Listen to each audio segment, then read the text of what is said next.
Right now, as South Africans fret over the possibility of a total blackout, Cosmo City residents say they already have a taste of what that's like. At times, they don't have power for up to 3 days. For more on this, let's cross live to senior reporter Aviwe Mtila, who is in Cosmo City, north of Johannesburg, just trying to get the answers. I see there, Aviwe, behind you is a City Power branded board. What are they saying to you about the plight of the people, not only in Cosmo City, but I think most suburbs in the north of Joburg? Yes, I am with City Power at this current moment, Masejo, where they're actually talking of initiatives such as smart meters that will ensure that the lights are kept on in Johannesburg, possibly even taking us 2 stages lower than what the national loading schedule would be. But of course, you mentioned Cosmo, and I just came back from there. And it's just sad to see, Masejo, just the simplest thing that they ask for is load shedding. They actually want load shedding at the times that they're supposed to get, because they tell us they only have load shedding, they have lights basically for an hour per day. And it's something that's been happening for at least since June last year. It's almost a year. So just to get some of those answers here, I am joined by the Infrastructure MMC in Johannesburg, as well as the City Power CEO. Thank you for joining us. But let's start with that issue around Cosmo. They say they don't have lights. They experience literal blackouts while being spared just an hour per day. Obviously, this is not sustainable. What are the issues, MMC? No, thanks very much. And obviously, good afternoon to you out there. No, look, it's a big concern. Here in City Power, in Johannesburg in particular, I think we have 2 challenges. Now, we have areas such as the one we spoke about, where Eskom supplied areas, a large part of Soweto is not only there, but a large part of Soweto also. We have such kind of challenges. I think part of the discussion that we had around energy mix, we are zooming into that, but I think leadership of Eskom, we are continuously engaging them, in fact, including the province and the provincial government, around that issue in particular, where you don't remember that in Diepsloot, we say, no, but we reside in the city of Johannesburg. So less is known from our resident in terms of, demarcation-wise, where is Eskom? So the very few of our residents knows that. MMC, what are the actual challenges? It's been almost a year now in June since they have had electricity for like an hour a day. What are the challenges? What's stopping them from having the normal load shedding schedule? No, look, in township, but let me speak about the area that you spoke about. What I know that when we engage councillors, we say that by where a particular substation would have banned, and as a result of illegal connection, that we say have a Diepsloot, we have the Cosmo City areas, and around outside that we have a mushrooming informal settlement. That necessarily then obviously go and connect the very same grid that was not catered for. And as a result get banned, and Eskom, then the attitude is there. If we can't get our money, then we can't replace your substations. In a City Power, for instance, it will cost us $500,000 to replace just many substations, which is a lot of money. But Eskom is not like us. Us, we have mechanism which will continue to assist our residents.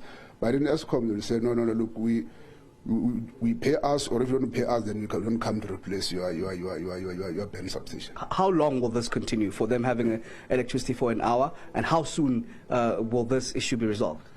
No, look, we can only hope that when we meet with Eskom, we can be able to share ideas. For instance, the challenges in City Power, where we face such kind of challenges that if an informal settlement is there erected, the attitude is that let's electrocute them anyway, provide them electricity, because if you don't, they'll continue to control the grid, and give then that particular load, then subsequently ban them. And in any case, we'll find that informal settlement and formal, they'll be fighting community, said, but you guys that side, you are connecting to us, then you're compromising our electricity network. So we need to avoid that. What we do in City Power, you can go and drive towards M12 before you reach after Eldos. Most of this informal settlement, even here at Meriting area in the south, are connected. Because if you don't do so, they will find a way to connect to the grid and then collapse the system. So no timelines and when those people will have normal load shedding again? Look, engagement with Eskom will take long. From where we are sitting, I think as City Power becomes difficult for us to say that there's a timeline. But I'm saying that what we can do from our side, and this is part of the initiative that we've already started, let's provide for now an assistance in terms of street lighting. So we've rolled out the processes of high mass solar lights that are there.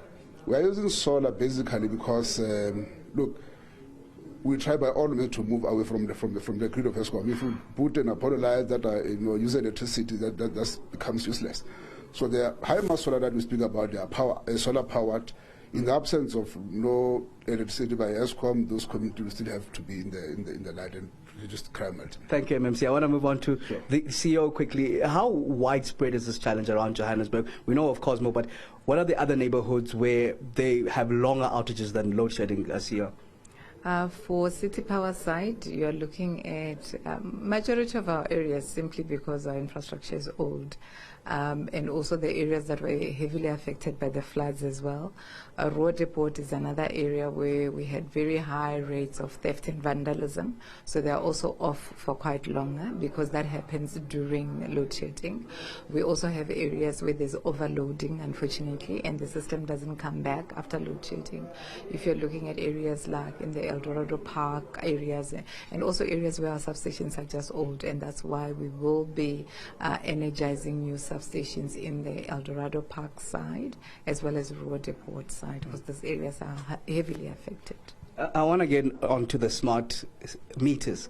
Exciting news. I'm also excited about it, where it seems like the lights will be able to be kept on, but you'll be able to use less of, for example, the geysers. Maybe explain just a bit better for our viewers and how soon we can expect this to be implemented.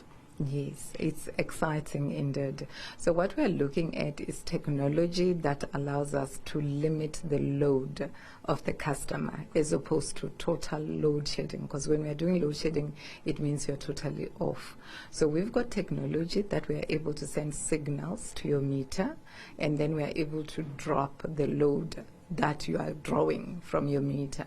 So for example, if you are having an 80 amp supply, we can be able to limit it to say 60 amps. Therefore, it means maybe your air conditioners will not be able to run at that point in time. We can reduce it further to 40 amps. Maybe your stove will not be able to work. So basically, it's about giving the customer the power to decide what is it that they will live on, what is it that they will live off, as a trade-off of ensuring that the lights remain on. Because when that happens, it means that at least the traffic lights are on, the street lights are on. So it allows us to just curtail, just bring it a little bit down, so you will not have the luxury of using everything else, but you will still have some lights. So that is the technology that we have.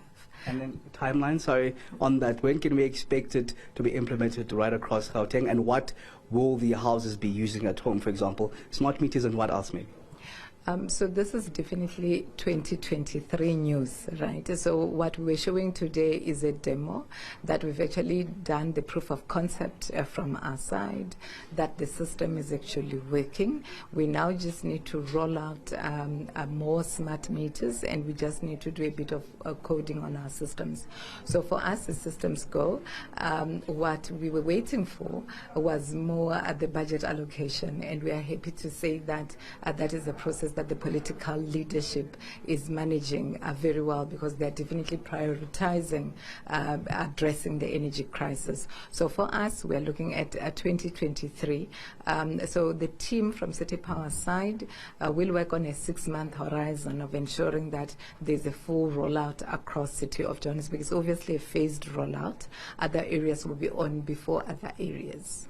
All right, thank you very much. That's the City Power CEO, also, of course, flanked by the MMC of Infrastructure in Gauteng, with those details of smart meters that will ensure that the lights are at least kept on around Johannesburg during those heightened stages of load shedding. But the concern, of course, from residents of Cosmo and other areas is that they hope they can get the minimum load shedding schedules, as, for example, they have just an hour of light per day.